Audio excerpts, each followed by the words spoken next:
Bruce, this a message from the Israelite Brotherhood. This a message from the Israelite Brotherhood. And what I'm finna do is I'm finna put a face on the Jews, the people that we abandon our heritage to. Some Hebrews be thinking that that Jewish history started with the Khazars, and that is false history. That is false history because the Jews was around before the Khazars. You know, the Khazars started around about 650 AD, and their empire ended 969 AD. Well, the Jews was a people for almost 2,500 years before the Khazars come about. Probably about a good almost 3,000 years. The Jews had been around before the Khazars was even thought of. You know, it's only two set of Jews that constitute the Jewish people that basically all people that claim a Jewish heritage come from.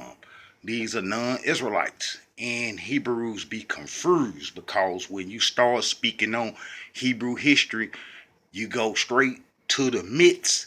And then when you try to put a picture on them Jews, you go straight to the distorted history. You know, the Khazars. That's going to be distorted history that they throwed out there to throw you off their trail. You know, the Israelite Brotherhood going to show you who the Jews are. Both set of Jews come from Babylon. That was their origin in their place of residency before they came to Ireland. All right. Babylon. You know, and then as you see, Babylon is right below the Caucasus Mountain, the Caspian Sea, and all those parts. It's all close. It ain't nowhere for the people up here in Europe and in the Caucasus to come down here. You know, the Black Sea and all that. You know, this is where the Khazars was. They was hanging around, about this part around the Black Sea. This is where they was. Okay, well, the Jews existed before the Khazars. And the Jews originated in Babylon. And then let's go look at this because it's only two set of Jews. Man, it's only two set of Jews that all Jews come from. You have the Sepharvaims. The Sepharvaim word is the Hebrew word. Sepharvaim is the Hebrew word for Sephardi, Sephardic, and Sepharadim. Those are one people, Sepharvaims, you know, but they got mixed a little bit as they moved around. They come from Babylon. They ain't number some slick Amorites. Because the Amorites are founders of Babylon, where they come from. I'm going to go a little more into that. And then that's the other group, Ashkenazi. Ashkenazi code name in history is Scythian. Scythian. And they'll tell you they self. You know, they'll tell you they self, man. If you look up the word Ashkenazi on a computer, they'll go on and tell you that Ashkenazi was first associated with the Scythians or in the Scythian region. That's because they are Scythians. Could nobody stay with them folks if you wasn't them? You know, it was impossible. They was some wild people back then. You know, they got history of the Scythians. They was horseback riders. They was the horse and bow people that was in the scriptures that brought destruction on us. Matter of fact, the Scythians in their last part of their empire before they merged into the Babylonian Empire and came into our land, they was with the Chaldeans and they destroyed Assyria. They destroyed Assyria, Nineveh. You know, if you look at the Battle of Nineveh, 612 BC, you'll see that the Scythians made up the people that destroyed the Assyrians. You see what I'm saying? Well, that ain't number Ashkenazi. And from there, they came to the promised land and got us up off the promised land, chased us into Africa. Okay, let's go look in the Bible about this. This is important to get an understanding from the scriptures, because if you can't get an understanding from the scriptures, then it ain't gonna add up right. You know, this is the first direction to look in is the Tanakh, our history, and see what our ancestors wrote. Even though they translated and try to throw the history off, that's because they want you to think that they are the Hebrews. And but you go to 2 Kings chapter 17, verse 24. And this happened during the Assyrian wars in 722 BC. The northern kingdom, the Hebrews, was on Egyptian religion from Jeroboam, and the creator took their power away. The army, you know what I'm saying, got taken away and took into Assyria because the Syrians were fighting those same Babylonians and the Scythians, Ashkenazi, who destroyed them. You see what I'm saying? And then they took 3 tribes. But at the same time, one of the Assyrian kings placed the Sepharvaims in our land, in the northern kingdom. And if you read it, and it says, and the king of Assyria brought men from Babylon and from Cuddar and from Ava and from Hamath and from Sepharvaim and placed them in the cities of Samaria instead of the children of Israel. Well, those people were scribes. Those people from Sepharvaim were Babylonian scribes who were responsible for the whole Babylonian history. For the whole Babylonian history, those people from Sepharvaim, they come from Sippar, and they had another city called Nippur, and you couldn't be a king nowhere in Babylon unless you got consecrated from them. You know, they are responsible for the Babylonian gods history, and they are slick Amorites because the territory that they controlled were founded by Amorites. And the Amorites, you know, I got some videos about the Amorites and the covenant that they had one time and how we supposed to had displaced them when we came out the promised land. Is basically what our whole struggle has been about.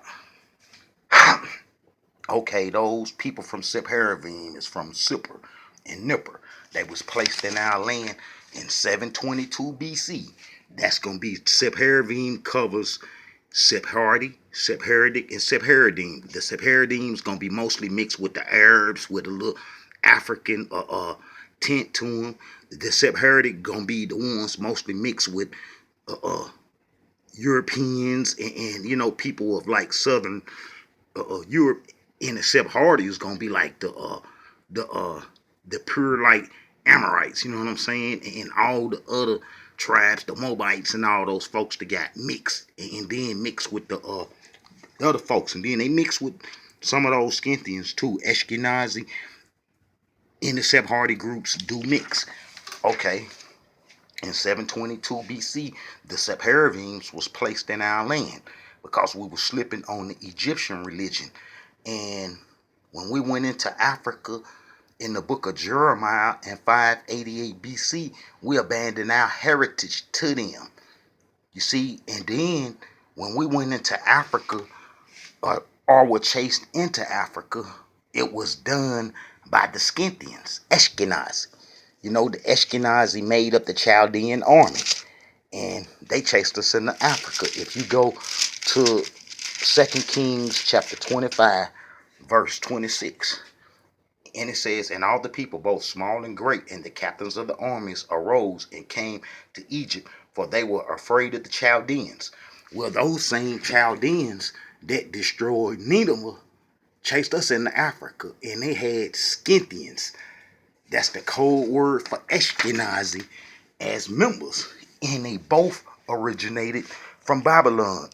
If you go to Jeremiah, this is going to be Prophet Jeremiah. Prophet Jeremiah. This is going to be 52 or 27. Let me see. I should know this by heart. All right. Let's see. 51. 27. Or is it 50, 27? Let's look. Alright. Should have had all this done before I even got to this. Alright. Alright. Set up. This is Jeremiah 51, verse 27. Set ye up a standard in the land, blow the trumpet among the nations, and prepare the nations against her. Call called together against her the kingdom of Irat, many in Ashkenazi, and appoint captains against her, and caused the horses to come up as the rough caterpillars. Okay, there was a call for Ashkenazi to take over the Babylonian way, the Sephardic way. They destroyed uh, uh they took over the Sepharvaim way, and they control it right now today. But that showed that Ashkenazi was around before the Khazars. That showed that Ashkenazi was around before the Khazars, and the Sephardi groups was around before the Khazars by almost 2,500 years, almost 3,000 years. So when you Hebrews be going straight into that, uh, uh, the Jews are the Khazars, and like they just popped up, and we just been around ever since then, and control is crazy and foolish. Like I say, you Hebrews be teaching Jewish history, and you not gonna get an understanding of the difference between Israelite history and Jewish history unless you watch these videos and try to get an understanding of what I'm saying. Because you Hebrews be teaching Jewish history, and you be using Jewish history to explain Israelite history, and y'all history crumble every time and fall apart. That's why the Israelite Brotherhood is doing this, so we can get a understanding and move forward with what we supposed to do with reclaiming our heritage. But we can't reclaim our heritage if we using Jewish history and then the history fall apart. Well, this is actually what happened, and this is what time it is. We got the correct formula. You got to look at the Israelite Brotherhood videos to get the real understanding of Hebrew Israelite history and what's Jewish history, because you other people is not teaching this. You're not teaching this. You're teaching Jewish history. I know some of you gonna get mad, and some of you, man, y'all history is whack. All right, that's like those Sephardis and those Sepharvims. You can look at them until they got pigmentation. They live with us in the promised land for 134 years before the Babylonians chased us into Africa in the book of Jeremiah. Okay, those gonna be the same people who had trade routes, and they was called the Randanites, the Randonite Jews. You know what I'm saying? The Randanites were mostly the Sephardi Jews from Babylon, the Sepharvims, and they had trade route. They controlled capitalism for ever since Babylon was Babylon, and then they had trade routes all into Europe, all into Africa, and they controlled the slave trade all the time, at every time, and at every point. Even if they had some other people doing some of the dealings, they was the traders, because you traded for goods, gold, and products back then, and they monopolized the whole Africa and Europe. Everything that we lost as a people opened up the doors for them to control everything, and they was all into Africa, making African Jews. They was everywhere making African Jews all in Africa. Whenever they went to set up a trade route, they'll convert some of the people, and then that'll be their contacts in them lands, and then they'll supply them with the supplies they need. Well, they did that all over Europe. All over Europe. You know what I'm saying? Some historians say that they the ones that created the Khazars, but I kind of know that the Khazars gonna come off Ashkenazi, because the Khazars was dealing with Babylon, way before the Sephardis probably got to them, because Ashkenazi, gonna be from Babylon and control Babylon, like the prophet Jeremiah said. So Ashkenazi would go help his people. And if you look in history at who the Khazars say they foreparents were, you will see that they say that they daddy was Togarmah. Well, Togarmah gonna be Ashkenazi youngest brother, and Ashkenazi is a son of Gomer, who is a son of Japhet.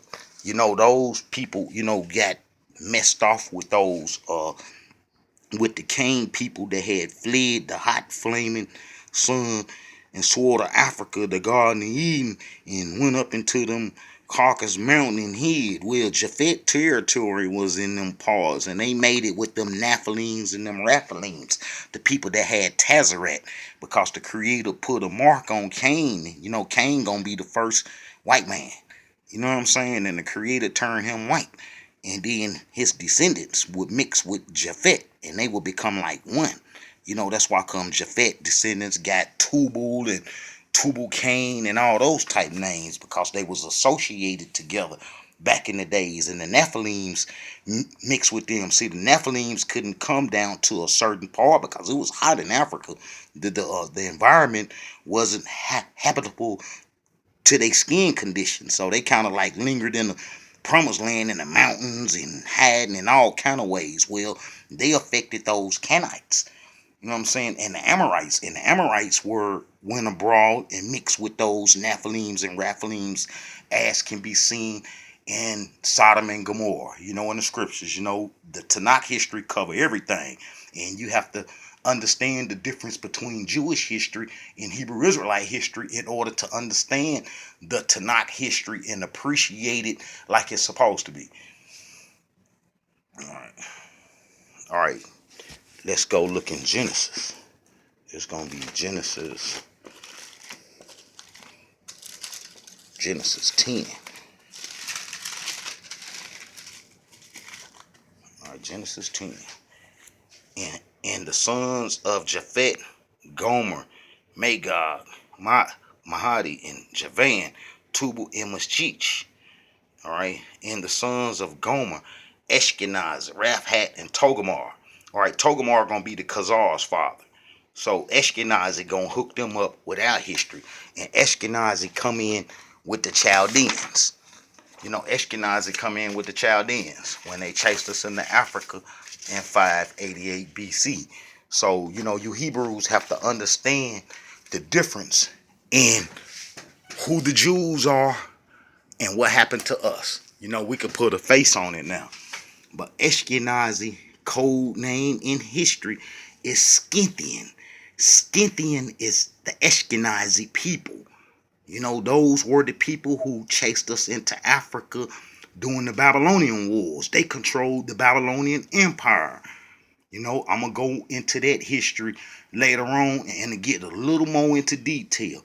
Okay, the Sephardi groups come from the word Sepharvaim. They were Babylonian scribes. They kind of responsible for all the myths that's been created about our history, because that's what they did. They wrote and they created stories and stuff. You know, it ain't their fault that, you know, that they did what they did, because us breaking the covenant allowed them to do that. You know, they gonna do what's natural to them, and that's to create media, words, meanings of words. The whole archives of Babylon come from them. That's gonna be the Sephardi, Sephardic, and Sephardim. Those gonna be the writers. They're responsible for the book of Maccabees and the apocryphal books and all those books that's outside the Tanakh history. Those gonna be the books that they created. You see, the Tanakh is a continuous history from Genesis to the book of Malachi, and then it stop and break off for 500 years. 187,000 days go by. Then they come with this God's Son and this God's Son Messiah stuff. But the Hebrews don't know that those were these two people in the New Testament, the Ashkenazi and the Sephardi groups. That's like you can see when when that Jesus fella is gonna be kin to the Sepharvims, the Sephardis, and when he had made that quote, "Those are the synagogue of Satan, who say they are Jews and are not." Here talking about the Ashkenazi who settled in the Discopolis cities. The name Discopolis is throughout the New Testament probably about 50, 60 times. The Discopolis head city was Scythopolis. That's going to be what the Scythians set up. That's what Ashkenazi set up. And they started creating synagogues after a while. You see, after they learned the history, after the exiles were destroyed, you know, the exiles, the Hebrew exiles that come from Babylon, that was taken to Babylon during the Babylonian wars, where they was destroyed when they come back by the Greeks. You know, you got the book of Ezra, Nehemiah, Haggai, Zechariah, and Malachi from 538 BC to around about 430 BC. And then 98 years later, 332 BC, the Greeks come in and get rid of them because of they sinning and mixing, passing the heritage over to the people that the Creator sent us in to destroy when we first come out of Egypt. And here they was passing the heritage over to them, mixing to them. And the Greeks put their lights out so fast that it hardly left a trace in history. But the Israelite Brotherhood know what happened. See, you other Hebrew organizations don't understand what's going on, and y'all lost. Y'all way in left field. You don't know what's going on. It's a whole new era in the Israelite Brotherhood bringing the truth to the Hebrews, and we ain't taxing nobody, and we ain't charging nobody. And I'm the lead spokesman. This Israel being Israel. And you Hebrews got y'all history twisted. I'm talking about some Khazars. Man, what about the Sepharvaim and the Ashkenazi? They been around way before the Khazars. What about them? Where they come in your history? When you gonna start feeding Ashkenazi and the Sephardi groups into your history? You see, that's why your history is throwed off and don't add up, because you don't know nothing about the real Jews. See, these are the Jews. When Hebrews be saying, we are Jews. No, we are not Jews. Jews are Jebusites that are Amorites. The Amorites and the Jebusites, the same people. And that's going to be the Sepharvaim, the Sephardi groups who occupied and came from Babylon, that was placed in our land in 722 BC. If you don't understand who these people is, and they had pigmentation too. They had pigmentation. You can see some of them got dark skin. You see what I'm saying? And then they had pigmentation, and they converted a lot of folks, and some of them had pigmentation. They created Jews in India, the B'nai Israel. They created them in India. They created the ones in Ethiopia that come from Yemen into Ethiopia. They created all the ones in Africa. They created Jews everywhere in Asia and China, because they did trade. They had this organization called the Randanites, and the Randanites did trade all over the earth, basically. You see what I'm saying? And then in some of them lands where they be finding Hebrew artifacts, and they be saying, the Hebrews been here. The Hebrews been here. No, the Randanites been there. And the Randanites might have left some artifacts. You see what I'm saying? Some Hebrew writings. That's like in America. They say, oh, it was Hebrew writings found in America. So the Hispanics is the Hebrews. No, those Sephardi Jews went to Mexico and made it with the natives and did trade with them, and that produced the whole Mexican race. You see, that produced the whole Mexican race, and those Sephardi Jews left artifacts. You know, they did trade with the natives in South America and North America, and then they come back as